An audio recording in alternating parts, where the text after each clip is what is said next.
नमस्कार, स्वागत है आप सभी का मेरे साथ न्यूज रूम पोस्ट पर।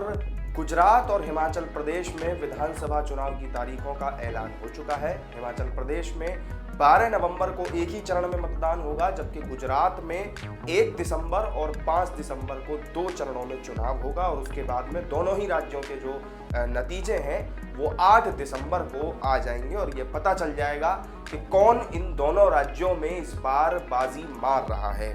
वो पार्टी बीजेपी होगी, कांग्रेस होगी या फिर आम आदमी पार्टी को एक तीसरी पार्टी के विकल्प के रूप में लोग चुनेंगे।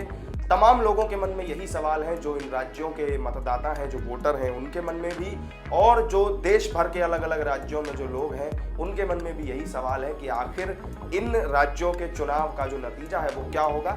अभी फिलहाल जो स्थिति है वहां पर बीजेपी दोनों ही राज्यों में सत्तारूढ़ पार्टी है और कांग्रेस, आम आदमी पार्टी और जो दूसरे क्षेत्रीय दल हैं वो विपक्ष में हैं।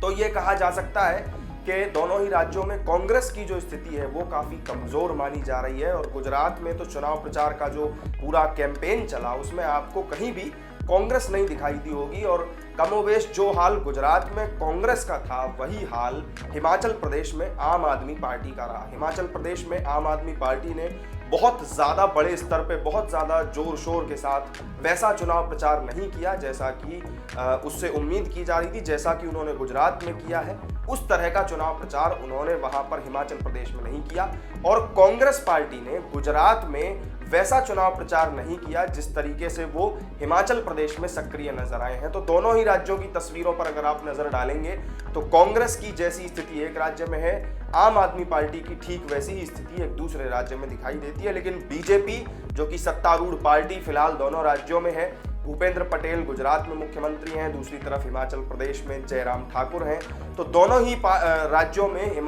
बीजेपी इस समय सत्तारूढ़ में पार्टी है और कांग्रेस और आम आदमी पार्टी का जो टारगेट है वो ये है कि बीजेपी की सरकार को इन राज्यों से हटाया जाए और अपनी जो पार्टी है उसको वो शासन में लाना चाहते हैं। इस बीच चुनाव की तारीखों का ऐलान हो जाने के बाद आज ओपिनियन पोल जो है वो भी सामने आए हैं।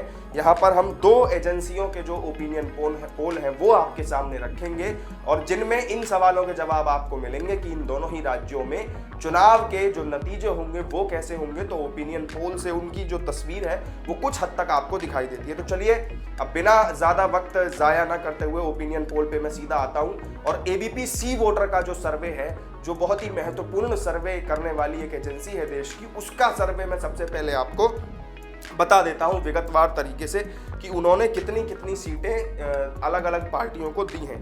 तो मैं सबसे पहले जो गुजरात बड़ा राज्य है उसकी बात कर लेता हूं, जिसके चुनाव नतीजे काफ़ी महत्वपूर्ण माने जा रहे हैं। और उसके नतीजों की अगर बात करें तो जो एबीपी सी वोटर का जो सर्वे है वो गुजरात में बीजेपी को 131 से 139 सीटें दे रहा है, दूसरी तरफ कांग्रेस को 31 से 39 सीटें इसमें मिल रही हैं। आम आदमी पार्टी जो सत्ता का दावा ठोक रही है और आज ही उन्होंने अपना मुख्यमंत्री पद का चेहरा भी घोषित किया है, उनको 7 से 15 सीटें इस सी वोटर के सर्वे में मिल रही हैं। इसके अलावा अन्य जो दल हैं उनको 0 से 2 सीटें ही मिल पा रही हैं। तो ये गुजरात का टोटल जो 182 सीट है उनका सूरत हाल कुछ इस तरीके का एबीपी के जो सी वोटर का जो एबीपी का सर्वे है उसमें हमें नजर आ रहा है। किसे कितने वोट मिल रहे हैं अगर ये देखा जाए तो नवंबर तक आते आते जो बीजेपी का वोट परसेंटेज है गुजरात में वो 45% पे है, कांग्रेस का जो वोट शेयर है वो 29% पे है और आम आदमी पार्टी का वोट शेयर गुजरात में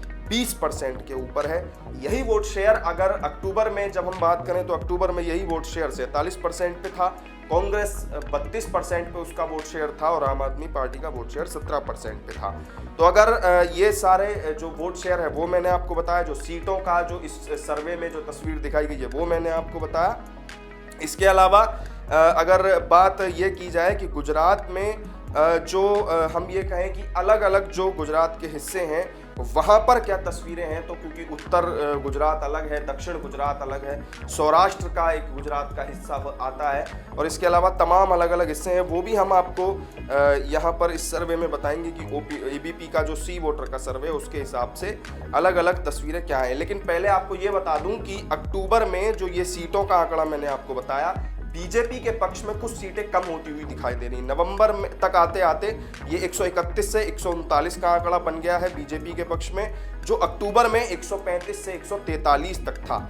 और कांग्रेस के पक्ष में जो सीटें इसमें दिख रही हैं वो 31 से 39 सीटें कांग्रेस जीतेगी और 36 से 44 सीटें अक्टूबर में थी और नवंबर में उसकी कुछ सीटें बढ़ी हैं। यानी कि मोरबी जो पुल का हादसा हुआ, मोरबी में जो ब्रिज एक्सीडेंट हुआ है, उसकी वजह से कहीं ना कहीं एक डेंट हमें पड़ता हुआ जरूर नजर आ रहा है। अब हम आते हैं, जो मैं आपसे कह रहा था कि अलग अलग हिस्से हैं गुजरात में, तो वहाँ कितनी सीटें मिल पा रही हैं। सौराष्ट्र में बीजेपी 37 से 41 सीटों पर है।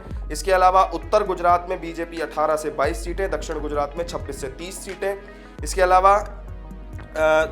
अलावा मध्य गुजरात में 46 से 50 सीटों पर बीजेपी है। और इसके अलावा जो क्षेत्र इसके अलावा कांग्रेस की अब हम बात करते हैं। कांग्रेस जो है वो उत्तर गुजरात में 7 से 11 सीटों पर आती है। सौराष्ट्र में कांग्रेस 8 से 12 सीटें, मध्य गुजरात में भी 8 से 12 सीटों पर ही कांग्रेस इस सी वोटर के सर्वे में नजर आ रही है। उत्तर गुजरात में 7 से 11 सीटें कांग्रेस की दिखाई दे रही हैं। आम आदमी पार्टी की 2 से 4 सीटें हैं उत्तर गुजरात में, सौराष्ट्र में 4 से 6 सीटें, मध्य गुजरात में 1 से 3 सीट वहां पर है। इसके अलावा दक्षिण गुजरात की अगर बात करें तो कांग्रेस 4 से 8 सीटों पर और आम आदमी पार्टी 0 से 2 सीटों पर नजर आ रही है। अन्य पार्टियां 0 से 1 सीट पर ही हैं। तो ये पूरा गुजरात का सूरत हाल था जो अभी तक एबीपी के सी वोटर के सर्वे में, हालांकि हिमाचल के भी ओपिनियन पोल जो है वो भी अभी सामने आएंगे, लेकिन अभी उसमें थोड़ा सा वक्त है, इसलिए अब मैं आपको मैट्रिक्स का जो सर्वे है उसके ऊपर लिए चलता हूं कि मैट्रिक्स के सर्वे में जो दिखाया गया है उस पर एक बार हम नजर डाल लेते हैं। मैट्रिक्स के सर्वे की अगर मैं आपको बात बताऊं तो यहाँ पर जो है अगर हम सीटों में बात करें तो यहाँ पर जो क्षेत्रवार सीटें हैं उसमें गुजरात की मैं पहले बात करता हूं तो गुजरात में 37 सीटें बीजेपी को मिल रही हैं वहां पर मध्य गुजरात में। सौराष्ट्र में 23 सीटें, दक्षिण गुजरात 25 सीटें, उत्तर गुजरात 14 सीटें। कांग्रेस की बात की जाए तो मध्य गुजरात में 22 सीटें, सौराष्ट्र में 31 सीटें, दक्षिण गुजरात 10 सीटें और उत्तर गुजरात में 18 सीटें। ये मैट्रिक्स का सर्वे है।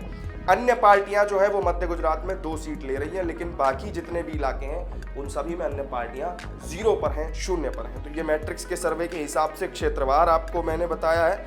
इसके अलावा अगर हम यहाँ पर नज़र डालें कि जो हम कह सकते हैं कि 182 जो टोटल आंकड़ा है सीटों का गुजरात में, तो यहाँ पर हम ये देख पा रहे हैं कि नफा नुकसान किसको कितना हो रहा है। तो बीजेपी को 20 सीटों का नफा नुकसान पिछली बार से होता हुआ दिख रहा है और कांग्रेस को 22 सीटों का नुकसान होता हुआ नजर आ रहा है। बीजेपी को माफ कीजिएगा 20 सीटें जो हैं वो आगे हैं, वो बढ़त में है मैट्रिक्स के सर्वे के हिसाब से। इसके अलावा 3 सीटें आम आदमी पार्टी को फायदा मिलता हुआ दिख रहा है। पिछली बार आम आदमी पार्टी कहीं भी नहीं थी गुजरात की पूरी तस्वीर में और अन्य दल जो है वो 1 सीट के नुकसान के साथ हैं। तो ये पूरा नफा और नुकसान वाली बात हुई। लेकिन अब इसके बाद अगर हम ये थोड़ा सा और इस पर अगर नज़र डालते हैं तो जो अलग अलग मुद्दे थे उसमें वर्तमान मुख्यमंत्री जो भूपेंद्र पटेल हैं, मैट्रिक्स के सर्वे में 31% लोग ऐसे हैं जो उनके काम को बहुत अच्छा मानते हैं, 38% औसत मानते हैं, 29% बेहद खराब मानते हैं। तो ये भी एक ओपिनियन लोगों की अपनी अपनी अलग अलग होती है जिसके हिसाब से ये सर्वे किए जाते हैं। अब मैं आता हूँ मैट्रिक्स के सर्वे में हिमाचल प्रदेश को लेकर के तस्वीर क्या है। तो मैट्रिक्स के सर्वे में हिमाचल प्रदेश के बारे में जो बताया गया है उसके हिसाब से पार्टीवार वोट परसेंटेज की अगर मैं बात करूं तो बीजेपी को 46.2% वोट मिल रहा है, कांग्रेस को 42.3% वोट मिल रहा है, आम आदमी पार्टी को 2.3% वोट मिलता हुआ नजर आ रहा है। और सीटों में अगर इस परसेंटेज को कैलकुलेट किया जाए तो सीटों में फिर जो इसका आंकड़ा है वो 41 सीटें बीजेपी को मिलती दिख रही है, मैट्रिक्स का सर्वे दिखा रहा है। 25 सीटें कांग्रेस को मैट्रिक्स के सर्वे में मिल रही हैं और आम आदमी पार्टी 0 पर है, 0 पर है इस सर्वे में। और अन्य दल जो हैं छोटे छोटे क्षेत्रीय दल वो 2 सीटों पर हैं। तो यानी कि हिमाचल प्रदेश में बीजेपी को पूर्ण बहुमत मिल रहा है। दूसरी तरफ एबीपी का सी वोटर का जो सर्वे मैंने आपको बताया उसमें भी बीजेपी को पूर्ण बहुमत से वापसी करते हुए दिखाया जा रहा है। अगर हम 2017 पर नजर डालें तो पार्टीवार जो वोट परसेंटेज था वो 48.8% बीजेपी के पाले में, 41.7% कांग्रेस के पाले में और 9.5% अन्य पार्टियों के पाले में था। 44 सीटें बीजेपी ने जीती थी, 21 कांग्रेस की थी और 3 अन्य दलों ने जीती थी। तो ये 2017 का नतीजा था हिमाचल प्रदेश का। इस बार फिर से बीजेपी जो है वो वहां पर वापसी करती हुई नजर आ रही है। तो चाहे मैट्रिक्स का सर्वे हो, चाहे एबीपी वोटर का सर्वे हो, दोनों ही सर्वे जो एक बात पुख्ता तरीके से कह रहे हैं वो यही है, दोनों का जो लब्बो-लुआब है, जो निचोड़ है वो यही है कि बीजेपी पूर्ण बहुमत के साथ दोनों राज्यों में वापसी करेगी। आम आदमी पार्टी जो खुद को नई पार्टी के तौर पर तीसरा विकल्प, एक तीसरे मोर्चे का जो विकल्प है उसके तौर पर खुद को लोगों के सामने पेश करना चाह रही थी। गुजरात में थोड़ा बहुत उसका वोट परसेंटेज जरूर है, लेकिन वो इतना नहीं है जितना कि अरविंद केजरीवाल की तरफ से दावा किया जा रहा है। और अगर हम सबसे पुरानी जो देश की पार्टी है कांग्रेस, उसकी बात करें तो हिमाचल प्रदेश में बिल्कुल जो है थोड़ा बहुत वो बीजेपी के टक्कर में जरूर थोड़ा सा नंबर लेते हुए दिखाई दे रही है, लेकिन वो नंबर इतना नहीं है कि वो बहुमत का आंकड़ा पार कर सके।